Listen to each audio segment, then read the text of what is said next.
오늘 은혜 받으실 말씀은 마가복음 16장 17절에서 18절까지 보겠습니다.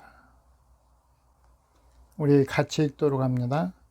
믿는 자들에게는 이런 표적이 따르리니 곧 그들이 내 이름으로 귀신을 쫓아내며 새 방언을 말하며 뱀을 집어 올리며 무슨 독을 마실지라도 해를 받지 아니하며 병든 사람에게 손을 얹은 즉 나으리라 하시더라. 아멘. 오늘 마가복음 16장 17절에서 18절 말씀으로 복음 전도자에게 따르는 표적이라는 제목으로 말씀을 전하고자 합니다. 표적은 하나님과 그리스도의 사람들이 행할 이적뿐 아니라 사단이나 그의 대행자들이 행할 기적이 있음을 성경은 말씀하고 있습니다. 그러니까 하나님께로부터 나타나는 표적, 또 사단들과 사단의 그 대행자들, 요새 말로 말하면 이제 무당이라고 할 수도 있을 거고, 다양한 사단의 종들을 통해 나타나는 역사가 있음을 성경은 말씀하고 있는데, 데살로니가 후서 2장 7절에서 보면 불법의 비밀이 이미 활동하였으나 지금은 그것을 막는 자가 있어 그 중에서 옮겨질 때까지 하리라. 그때 불법한 자가 나타나리니 주 예수께서 그 입의 기운으로 그를 죽이시고 강림하여 나타나심으로 패하리라. 악한 자의 나타남은 사단의 활동을 따라 모든 능력과 표적과 거짓 기적과 불의의 모든 속임으로 멸망하는 자들에게 있으리니 이는 그들이 진리의 사랑을 받지 아니하여 구원함을 받지 못하리라. 사단에게 속한 자들의 말을 듣고 따르는 자들은 사실 구원에 이르지 못한다고 성경은 말씀하고 있습니다. 그래서 우리가 많이 모이는 게 중요한 것이 아니고 얼마만큼 하나님의 말씀에 따라서 성도들이 믿음을 지키는가, 이것들이 참으로 중요한 것입니다. 또 요한복음 13장 13절에 있는 말씀을 보면 큰 이적을 행하되 심지어 사람들 앞에서 불이 하늘로부터 땅에 내려오게 하고 짐승 앞에서 받은 바 이적을 행함으로 땅에 거하는 자들을 미혹하며 땅에 거하는 자들에게 이르기를 칼에 상하였다가 살아난 짐승을 위하여 우상을 만들라 하더라. 사단이 마지막 때가 되면 그들도 여러 가지 이적을 나타내서 믿음의 사람들을 미혹하고 하나님의 영인지 사단의 영인지 분별을 못해서 많은 사람들이 넘어질 수 있다고 성경은 말씀하고 계십니다. 그렇기 때문에 우리 믿음의 사람들이 하나님께로부터 오는 은사와 능력이 무엇인가를 좀 알아야 되고 또 사단으로부터 오는 것들이 어떻게 역사하는가를 우리가 좀 깨달아야 됩니다. 영적 분별력이 있어져야 되는 거죠. 그래서 성도에게는 믿음의 사람으로서의 그 증거가 나타나지는 거죠. 기도해주면 그가 치료되고 낫는 것들을 통해서 또 사단의 하수인에게도 사단의 표적이 나타나기 때문에 많은 사람들이 넘어갑니다. 우리가 믿음 안에서 말씀에서 보면 사람들이 미혹하는 영들에게 빠져서 많은 사람들이 잘못된 그 선택을 하는 거 보면 참 이해가 안 되죠. 참 이해가 안 가요. 어떻게 저런 말에 속아서 많은 사람들이 미혹되고 거기에 넘어갈 수 있을까? 그것뿐만이 아니라 우리 기독교 외에 다른 종교들도 있는데 그것들이 얼마나 허황된 이야기를 하는 거예요. 참 거짓 영들이잖아요. 사람을 죽이고 미혹하는 이런 역할을 하는데 우리 믿는 사람들에게 따르는 표적이 있어져서 확실하게 하나님이 증거되어야 되는 거죠. 그래서 하나님께서는 복음을 전파하는 자들에게 복음을 전파하기 위해서 하나님이 신유의 은사도 나타나게 하고 귀신을 쫓아내는 일도 하게 하고 방언도 나타나게 한다고 성경은 말씀하고 계시는 것입니다. 그래서 우리가 하나님께로부터 오는 영을 받으면 성령이 충만하면 사단의 역사를 분별이 갑니다. 정확하게 분별이 돼요. 확실하게 하나님의 영으로 충만하지 못하고 육신의 생각을 가지고 있는 사람들은 어느 것이 진짜인지, 어느 것이 하나님의 영으로 일하는 건지, 사단으로부터 일하는 건지 분별을 못합니다. 분별 자체가 안 되거든요. 그래서 하나님의 말씀으로 우리가 하나님을 믿고 의지하고 믿음이 성장하는 것이 그만큼 중요한 것입니다. 그래서 복음 전도자에게 따르는 표적이 첫 번째로 귀신을 쫓아낼 것입니다. 성도들이 그리스도의 만유의 주되신 직분과 명성으로 귀신을 축출하여 더 이상 사람들과 인연을 맺지 못하도록 짓밟아 버리는 것을 말합니다. 완전히 사단을 짓밟아 버리는 그 일을 할 수 있다는 거죠. 그래서 귀신을 쫓아낼 수 있는 그 힘을 하나님이 주신다는 것입니다. 그래서 복음 전파자의 사명을 감당하는 성도가 이 땅에서 마귀의 세력을 몰아내고 하나님 나라를 확장시킬 근거가 되는 것입니다. 그러니까 우리가 간증을 듣다 보면 무당이 점을 하는데 그 중에 믿음의 사람 어린아이가 하나가 있는데 무당이 굿이 점을 못하는 거죠. 그러면 하나님께서 그런 예를 보여주셨겠지만, 그러니까 무당이 말하기를 여기 예수 믿는 사람 있느냐. 그러니까 어린아이가 나 예수 믿는다고 하니까 다른 데로 가라고. 그렇게 할 만큼 하나님이 영으로 바르게 성장한 자들은 사단이 무서워합니다. 귀신들이 감히 그 역사를 못하죠. 그런데 우리가 분별하지 못하고 믿음에 서지 못하고 있으면 분별이 잘 안 되는 그런 부분들이기도 합니다. 그래서 예수 그리스도의 이름으로만 귀신을 쫓아낼 수 있고 하나님 나라를 확장시킬 수가 있습니다. 우리가 목회를 하면서 보면 성도들이 매일같이 어디 장소에 가든 어떤 곳에 가든 사실은 그 사단의 영들에게 많이 혼탁해져서 오는 것을 많이 봅니다. 교회에 올 때. 그러면 종들이 그 사단의 정체들을 알고 그것을 물리쳐주고 말씀으로 이렇게 심어질 수 있도록 하는 역할을 감당해야 되는 거죠. 영적인 그런 부분에서. 그래서 귀신을 쫓아낼 수 있는 그런 능력이 믿는 자들에게 나타남을 알아야 됩니다. 그러니까 귀신을 두려워할 존재가 아니라 내 믿음이 과연 하나님이 인정하는 믿음에 있는가, 내가 하나님의 말씀 안에 있는가, 이것을 우리가 먼저 점검하여 우리의 믿음이 확실하게 서서 귀신을 향해서 예수 이름으로 명하면 그들이 쫓겨나가고 또 벗어나지고 하는 그런 역사가 나타나야 됩니다. 사역에서는 그런 일들을 이제 그 사단과의 많이 싸우고 이렇게 오다 보니까 사단의 그 어떤 정체를 우리가 알 수가 있잖아요.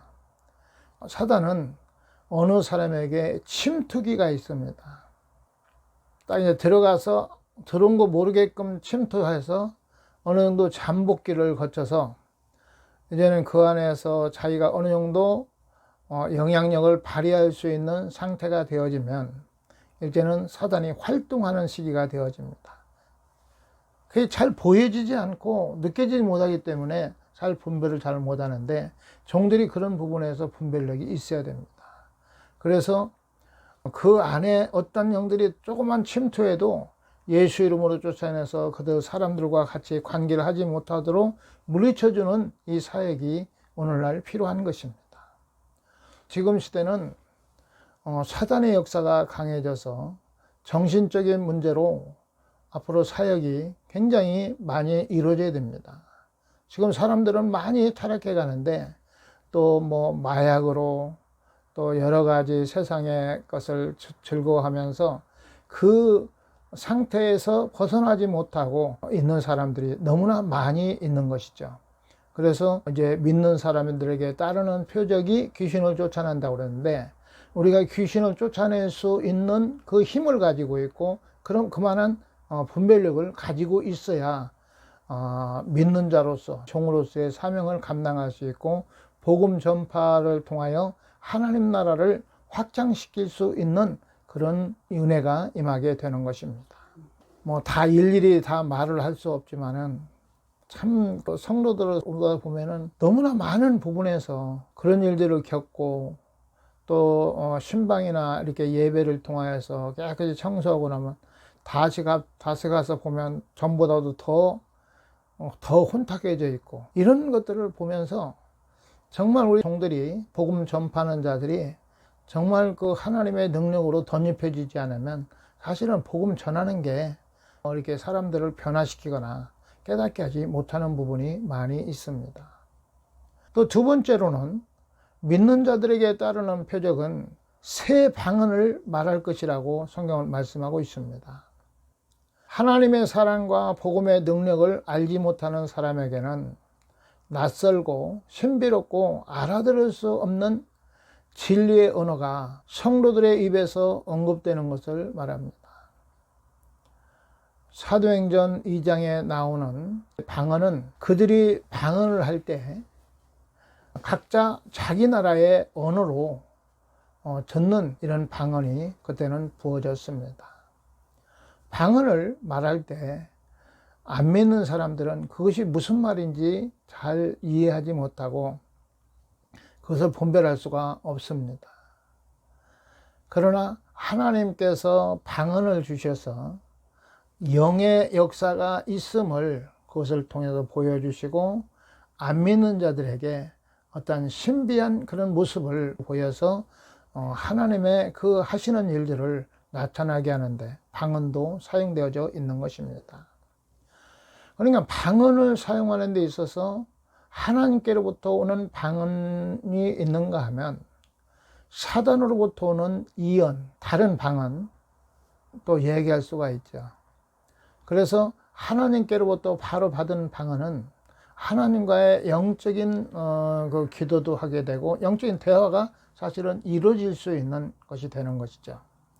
그러나 사단에게 잘못 받은 그 이언은 결국 그 한 사람의 영혼을 실족하게 하고 아주 혼란하게 하고, 그래서 복음을 받아들이지 못하게 하고 방해하는 이런 역할을 많이 하고 있음을 알 수 있습니다.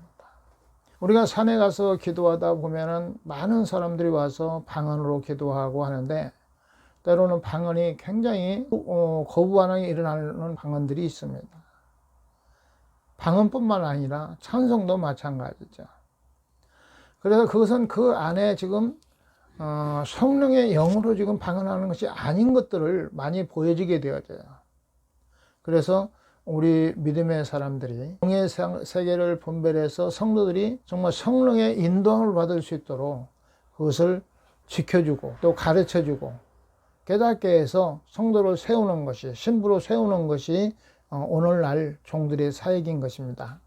이처럼 믿음으로 그리스도의 복음을 전파하고자 하는 자들에게는 하나님이 새 방언의 표적으로 복음에 대한 확신을 심어주는 것입니다. 성령의 역사는 바람 같은 성령, 기름 같은 성령, 인 같은 성령, 물 같은 성령, 불 같은 성령, 그 다양한 성령의 역사가 나타나는 사람들에게 나타나는 증거들이 각자가 다르죠. 그래서 꼭 방언을 해야만 성령을 받은 것이 아니고 그 사람이 살아가는 삶에서 뭔가 다른 삶이 보여져요. 믿음의 사람들에게 나타나지는 이것들은 성령이 받은 사람들에게 증거입니다. 우리가 들을 때 참 믿음의 사람의 어떤 그 향기가 나타나잖아요. 사람들의 모습이 어딘가 모르게 다르게 나타나지는 것, 이것이 성령 받은 사람들의 증거입니다. 그래서 저는 방언이라고 하는 말을 할 때 우리가 알아듣지 못하는 말도 있지만 그 입에서 항상 감사합니다, 믿습니다, 아멘입니다, 나는 그게 방언이라고 말해요. 우리 입에서 습관적으로 감사함이 나오고 또 마음의 속에서 기쁨이 일어나고 이것이 성령 충만한 증거요. 또 그런 말들이 새 방언이라고 저는 생각을 합니다. 그래서 우리 성도들의 입에서는 항상 감사합니다. 힘들어도 감사, 좀 손해를 봐도 감사, 여러 가지로 감사하면 감사의 그 열매가 우리 가운데 따라오게 되는 것이죠. 세 번째로는 믿는 자에게 따르는 표적은 신유의 은사가 있을 것이라고 여기 말씀하고 계십니다. 신유의 은사가 나타나는데 주께서 병든 자에게 손을 얹으셨을 때 죽은 자도 살아났습니다. 마태복음 9장에서 보면 또 누가복음 4장 40절에도 예수님께서 죽은 자에게 손을 얹은 자, 나인성의 과부의 아들이 죽었을 때도 예수님께서 그 아들을 죽은 자를 살리셨습니다. 이런 치유의 능력은 생명력을 회복하는 기독교의 특징 가운데 하나입니다. 그래서 하나님은 죽은 자를 살리시고 예수님이 부활하심으로 인하여 부활의 생명이 우리 가운데 계속 주어진다는 것이죠. 그래서 오늘 성경에서 보면 그리스도께서 병든 자에게 손을 얹으셔서 낫게 한 것처럼 주의 이름으로 복음을 전파하고자 하는 성도들도 병든 자의 몸에 안수하면 그들의 몸이 예전처럼 좋게 되어 크게 기뻐하는 일이 있을 것을 말하고 있는 것입니다. 지금은 신유의 은사가 그렇게 많이 나타나지 않는 것 같지만, 그러면 반대로 말하면 우리의 믿음이 지금 심각한 문제가 있다는 것을 스스로 진단해야 됩니다. 우리가 믿음이 바르게 되어져 있고 복음 전파하는 자들에게 하나님의 약속하신 이 말씀이 나타나지 않는 것도 사실 문제이잖아요. 당연히 나타나줘야 정상인 것이죠. 그래서 병든 자에게 손을 얹은 즉 나으리라 이렇게 말씀하신 것 같이 나타나지는 증거가 바로 믿는 자들에게 하나님께서 주시는 은혜라는 것이죠.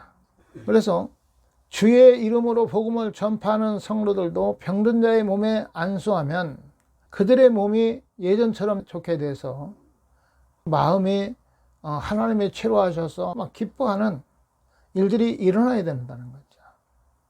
그래야 하나님께 영광을 돌릴 수가 있게 되는 것입니다. 아파 본 사람들은, 즉 시한부 인생을 사는 사람들은 하나님께서 역사하셔서 치료하기를 아주 간절하게 소망합니다. 조금만 더 살고 싶은 그런 열망이 있습니다. 그런 자들에게 하나님께서는 믿음을 주시고 또 믿는 자에게 손을 얹은 즉 나으리라고 말씀하셔서 하나님의 치료의 능력을 부어 주십니다. 그 치유가 그냥 어떤 절차를 밟아가지고 복잡하고 이런 것이 아니라 우리가 이해할 수 없는 방법으로 일하세요. 우리가 기도하는 가운데 성도들이 어떤 문제, 말도 안 하고 있는 문제가 있지만, 질병을 가지고 있지만, 기도하는 가운데 감동을 줘서 너 저 성도에게 손 얹고 기도해라. 그러면 기도하면 그 사람이 이제 그 안에서 치료된 것을 이게 말하면 하나님의 치료는 이렇게 전혀 보이지도 않고 어떤 현상을 느끼지도 않는 가운데 이루어지니까 이게 치료된 건가 아닌가 의심할 수도 있지만, 그 치료받은 사람들이 이제 병원에 가서 또 진단을 받아보고 그것이 깨끗하게 낫고 없어진 것들을 통해서 하나님이 치료하셨구나. 그러면 이제 간증을 하긴 하는데 얼마 안 가서 그들의 믿음이 없는 연고인지 이거 의사가 오진했나 보다 이러면서 하나님의 하시는 일들을 그냥 금방 잊어버려요. 하나님의 기적이 나타난다고 해서 믿음이 꼭 세워지는 것이 아니라 정말 하나님의 말씀을, 창조주 하나님의 말씀을 그대로 믿는 그런 믿음이 참으로 중요한 것입니다. 예수 그리스도 이름으로 나타나는 영적인 치유입니다. 베드로와 요한이 기도 시간에 기도 안에 성전에 올라갈 때 나면서부터 안전뱅이인 사람이 성전 문 앞에 앉아서 구걸하는데 베드로가 말하기를 내게 은과 금은 없거니와 내게 있는 것으로 내게 주노니 곧 나사렛 예수 이름으로 일어나 걸어라. 이렇게 말했어요. 그것은 육적인 치료가 아니라 영적인 치료죠. 영이신 하나님의 예수 그리스도의 이름으로 치료하신 것입니다. 그러자 그가 그 손을 잡고 일어나서 기뻐서 뛰고 성전에 들어가서 찬미하고 얼마나 그 본인의 입장에서는 기쁘겠어요. 그 기쁨을 뭘로 표현할 수 있겠어요? 그게 바로 하나님께 영광을 돌리는 거죠. 하나님이 나를 치료하셨어. 하나님 나를 고치셨어. 이렇게 간증할 수가 있는 것이죠. 그래서 하나님께서는 하나님의 역사를 통하여 믿지 않는 자들에게 믿음을 주고 실망하는 자들에게 위로하고 또 연약한 자들을 치료해서 하나님이 우리를 얼마나 사랑하시는가를 우리가 깨닫기를 원하시는 거예요. 하나님께서 하나님의 일을 이제 맡긴 유임자들에게 그 유임자들을 통해서 이게 나타나기를 원하고 계시는 것입니다. 우리가 예수 그리스도를 통해서 이 일의 위임을 받았다면 반드시 이런 역사가 나타나야 된다는 것을 우리는 깨달아야 될 것입니다. 이 영적인 치유라고 하는 것은 죄로 죽어가던 영혼이 그리스도의 이름으로 되살아나서 기뻐 뛰며 영광을 돌리는 것입니다. 이것이야말로 진실로 가치 있고 영원한 의미가 있는 영적인 신유 은사입니다. 그러니까 영적인 신유 은사를 받아야 되겠어요? 안 받아야 되겠어요? 당연히 받아야 됩니다. 이건 신비주의가 아닙니다.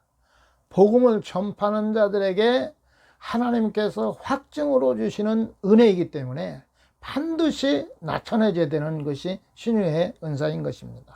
복음을 전하는 우리에게는 바로 이 은사가 반드시 나타나게 되어 있다는 것이 이게 말씀이잖아요. 우리가 경험하면서 올 때 어떤 사람에게는 영혼 구원을 위해서 복음을 전하게 하고 믿음이 세워지면 천국에 데려가는 사람들도 있습니다. 그 죄의 문제를 해결하고 그 영혼이 천국에 갈 수 있도록 하나님께서 살리신 거죠. 그리고 천국에 데려가는 경우도 있고 또 이 땅에서 그 치료를 받음으로 하나님이 나를 이렇게 치료하셨다는 것을 증거하고 나타내도록 또 옆에 있는 주변에 있는 많은 사람들에게 하나님 말씀의 전파력을 위해서 이런 역사를 나타내기도 하시는 것입니다. 그래서 이제 결론의 말씀을 보면 하나님께서는 하나님의 일하는 일꾼들에게 무책임하게 우리가 어떤 것을 가지고 행하라고 하는 것이 아니라 하나님께서 능력을 부어주셔서 그 일을 할 수 있도록 하나님께서 우리를 보내신다는 거죠.